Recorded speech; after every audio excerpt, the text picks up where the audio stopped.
Hello everyone, কেমন আছো তোমরা সবাই? আজকে আমি ফার্স্ট টাইম ফেসবুকে মিনি ভ্লগ দিচ্ছি। এর আগেও ভ্লগগুলো ইউটিউবে দিতাম, বাট আমি যেহেতু পড়াশোনার কারণে বাইরে থাকছি বাড়ির থেকে, তো সেই কারণে ভ্লগ করা, ডান্স ভিডিও করা সমস্তটাই প্রায় বন্ধ হয়ে গেছিলো। তো এখন সমস্তটা প্রায় অ্যাডজাস্ট হয়ে গেছে, তো ভাবলাম যে আবার নতুন করে ভিডিও ছাড়া স্টার্ট করি। এখন আমি থাকি শিলিগুড়িতে, প্রায় 6 মাসের কাছাকাছি হয়ে গেছে যে শিলিগুড়িতে আছি আমি। তো আজকে আমি আর আমার বান্ধবীটা বেরিয়েছিলাম টুকটাক কিছু জিনিসপত্র কেনাকাটা করার জন্য। বাড়ি থেকে বেরানোর আগে প্রচুর বৃষ্টি হয়েছে, তো সে কারণে ভাবছিলাম আর বৃষ্টি হয়তো হবে না, তাই আমরা ছাতা ছাড়াই বেরিয়ে পড়ি। কিন্তু তারপর বেরোনোর পর গিরিগিরি বৃষ্টি তো শুরু হয়ে যায় এবং আমরা কোনো টোটোই পাচ্ছিলাম না। লাস্টে অনেকক্ষণ দাঁড়িয়ে থাকার পর একটা টোটো পেয়েছি এবং দুজন মিলে উঠে গেলাম সেই টোটোতে। আর ওঠার পরেই খুব জোরে বৃষ্টি পড়া শুরু হয়ে গেছিলো, আর আমরা তখন ভাবছিলাম কেন ছাতাটা নিয়ে বেরোলাম না। তো আমরা এখন যাচ্ছিলাম মেনলি জুডিওতে। তো সেখানটায় যাব, কিন্তু এমনিতেই বৃষ্টির কারণে এতটা লেট করে বেরিয়েছি, তার মধ্যে শিলিগুড়ির ট্রাফিক, তো সমস্তটা মিলে অনেক দেরি হয়ে গেছিলো।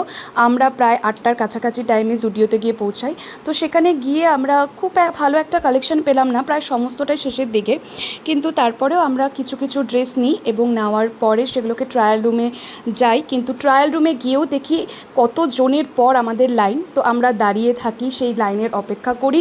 তারপর শেষ পর্যন্ত আমাদের টার্ন আসে, আর আমি অনেকগুলো ড্রেস পরেই ট্রায়াল দিই। এগুলোর মধ্যে কোন ড্রেসটা আমি নিয়েছি তো সেটা তোমরা গেস করতে বলতে পারো।